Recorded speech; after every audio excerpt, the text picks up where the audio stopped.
Friends, मैं अनिल कुमार स्वागत करता हूं अपने YouTube channel study with Anil में।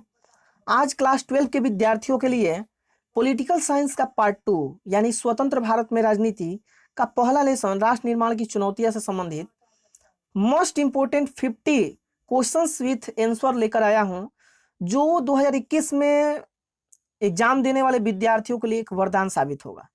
तो चलिए आते हैं मेन टॉपिक्स पर। कौन कौन प्रश्न जो है इंपॉर्टेंट है। पहला प्रश्न है, भारत ने लंबे संघर्ष के बाद स्वतंत्रता कब पाई? इसका उत्तर होगा 15 अगस्त 1947 ईस्वी में। दूसरा प्रश्न है, मुस्लिम लीग की स्थापना कब और कहां हुई? इसका उत्तर होगा 30 दिसंबर 1906 में ढाका में। तीसरा प्रश्न है, पाकिस्तान कब स्वतंत्र हुआ? इसका उत्तर होगा 14 अगस्त 1947 ईस्वी में। चौथा प्रश्न है, बांग्लादेश कब स्वतंत्र हुआ? इसका उत्तर होगा 16 दिसंबर 1971 ईस्वी को। पांचवा प्रश्न है, स्वतंत्र भारत के प्रथम प्रधानमंत्री कौन थे? इसका उत्तर होगा पंडित जवाहरलाल नेहरू, यानी पहले भारत के प्रधानमंत्री के रूप में जो इसे नियुक्त किया गया था वह है आपके पंडित जवाहरलाल नेहरू। भारत और पाकिस्तान के बीच की सीमा रेखा को किस नाम से जाना जाता है? इसका उत्तर होगा रेड क्लिफ रेखा। सातवां नंबर प्रश्न है, भारत और चीन के बीच की सीमा रेखा को किस नाम से जाना जाता है? इसका उत्तर होगा मैकमोहन रेखा। आठवां नंबर प्रश्न है कि अमृता प्रीतम किस लिए प्रसिद्ध थी? तो इसका उत्तर होगा पंजाबी भाषा की एक प्रमुख कवियत्री थी। अगला प्रश्न 9 नंबर प्रश्न है, नागमणि पत्रिका का संपादन किसने किया था? इसका उत्तर होगा अमृता प्रीतम। 10 नंबर क्वेश्चन है कि भाषा के आधार पर सर्वप्रथम किस राज्य का गठन किया गया था? इसका उत्तर होगा आंध्र प्रदेश। 11 नंबर क्वेश्चन है कि किस व्यक्ति को सीमांत गांधी के नाम से जाना जाता है? इसका उत्तर होगा खान अब्दुल गफ्फार खान। 12 नंबर प्रश्न है, किस अतिवादी व्यक्ति ने गांधी जी को 3 गोली से मारकर हत्या कर दिया था? इसका उत्तर होगा नाथूराम विनायक गोडसे, यानी नाथूराम विनायक गोडसे ने गांधी जी के सीने पर 3 गोलियां चलाई, जिसके बाद गांधी जी की हत्या हो गई। 13 नंबर प्रश्न है, भारत के प्रथम गृह मंत्री एवं उप प्रधानमंत्री कौन थे?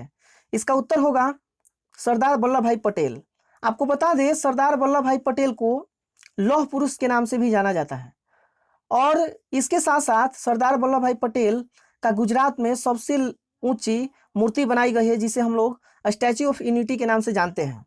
तो काफी प्रसिद्ध है और आजकल जो है कई न्यूज में भी इसकी प्रसिद्धि उभरी हुई है।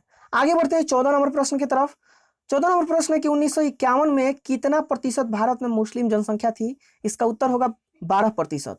15 नंबर प्रश्न है, स्वतंत्रता प्राप्ति के समय भारत के कुल कितने रियासतें थी? यानी स्वतंत्रता प्राप्ति के समय भारत में कुल कितनी रियासतें थी? इसका उत्तर होगा 565, यानी राजाओं का अलग अलग जो क्षेत्र था वो 565 था। अब आगे बढ़ते हैं 16 नंबर प्रश्न की तरफ। प्रश्न है, संविधान के किस भाषा को राजभाषा का दर्जा दिया गया है? इसका उत्तर होगा हिंदी। आपको बता दें कि भारत में लगभग 40% ऐसे लोग हैं जो हिंदी भाषा का प्रयोग करते हैं, इसलिए जो है भारतीय संविधान में इस भाषा को राजभाषा का दर्जा दिया गया है और यह 40% लोग जो है इस भाषा का प्रयोग करते हैं। 70 नंबर क्वेश्चन है, गोवा भारत का संघ का राज्य किस वर्ष बना? यानी गोवा भारत संघ का राज्य कब बना? इसका उत्तर होगा 1987 ईस्वी में। 18 नंबर क्वेश्चन है कि भारत में लौह पुरुष के नाम से किसे जाना जाता है? इसका उत्तर होगा सरदार वल्लभ भाई पटेल को। 19 नंबर क्वेश्चन है, भारत में विविधता में एकता की विशेषता किसने बताई? यानी यह मूल मंत्र विविधता में एकता का प्रतिपादन किसने किया था? तो इसका उत्तर होगा जवाहरलाल नेहरू। 20 नंबर प्रश्न की तरफ आगे बढ़ते हैं और 20 नंबर प्रश्न है, कश्मीर के भारत में विलय पत्र पर किसने हस्ताक्षर किया था? यानी पहली बार कश्मीर का राजा कौन था जिसने विलय पत्र पर हस्ताक्षर किया था? तो इसका उत्तर होगा राजा हरि सिंह के द्वारा यह कार्य किया गया था। 21 नंबर क्वेश्चन है, राज्य पुनर्गठन आयोग की स्थापना किस वर्ष हुई? इसका उत्तर होगा 1953 ईस्वी में। 22 नंबर क्वेश्चन है कि किस देश का संविधान विश्व का सबसे बड़ा संविधान है? यानी सबसे बड़ा संविधान भारत का है। 23 नंबर क्वेश्चन है, भारतीय राष्ट्रीय कांग्रेस की स्थापना किस वर्ष हुई? तो इसका उत्तर होगा 28 दिसंबर 1885 ईस्वी को बंबई में। 24 नंबर प्रश्न है, भारतीय राष्ट्रीय कांग्रेस के संस्थापक कौन थे? इसका उत्तर होगा A.O. ह्यूम। आपको बता दें इनका पूरा नाम है Allan Octavian Hume. 25 number question से भारतीय राष्ट्रीय कांग्रेस के प्रथम अध्यक्ष कौन थे? इसका उत्तर होगा W.C. बनर्जी और इनका पूरा नाम है वोमेश चंद्र बनर्जी।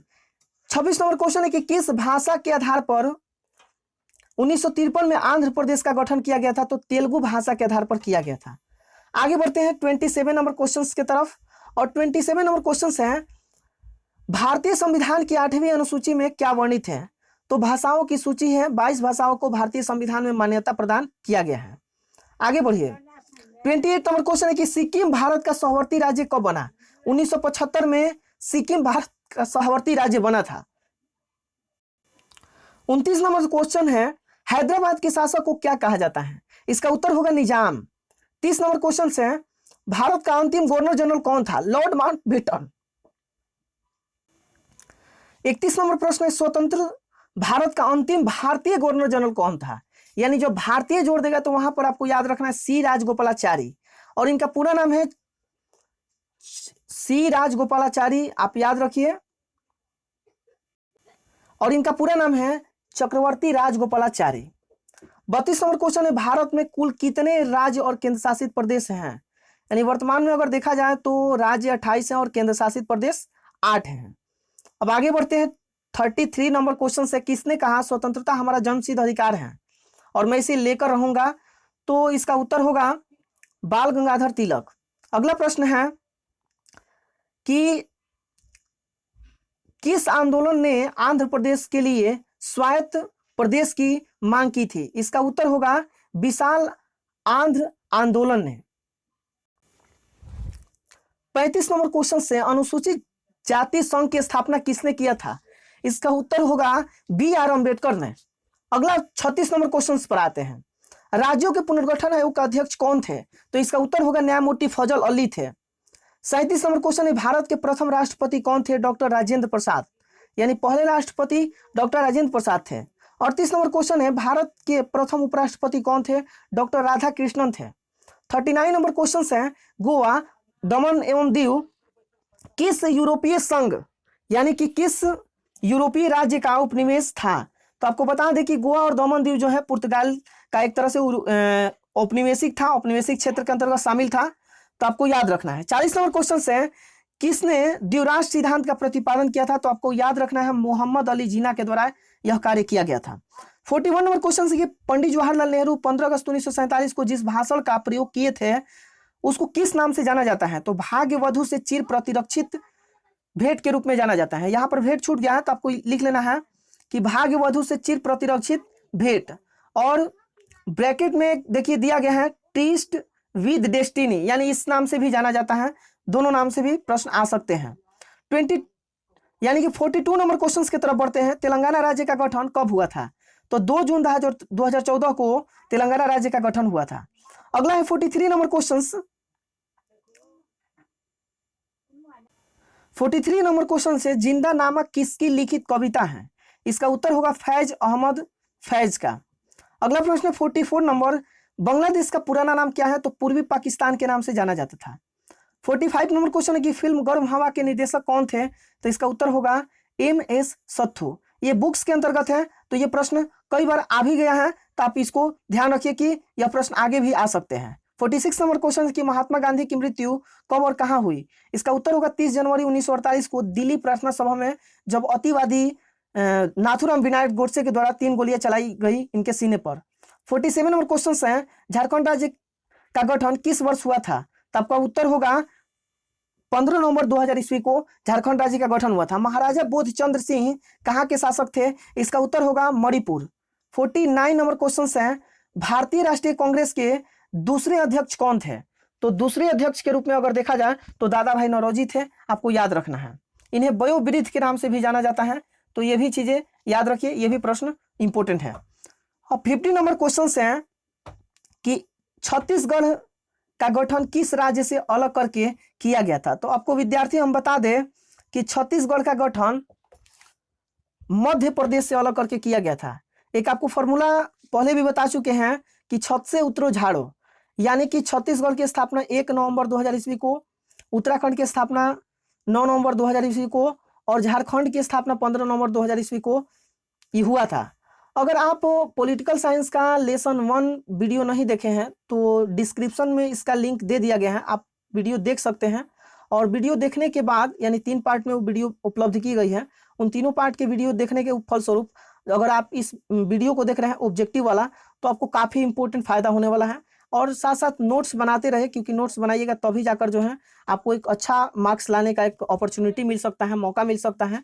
तो यही हमारा आशा है कि आप लगातार पढ़ रहे होंगे, और 2021 में जिनका बोर्ड है वो काफ़ी मन लगाकर पढ़ रहे हैं ताकि अच्छा मार्क्स लाएं। सिर्फ अच्छा मार्क्स ही नहीं बल्कि मेरिट में भी शामिल हो सके। तो हमें पूर्ण विश्वास है कि आप लोग अपने पढ़ाई को एक नया आयाम दे रहे होंगे। तो चलिए मिलते हैं अगले वीडियो में, तब तक के लिए धन्यवाद। जय हिंद, जय भारत।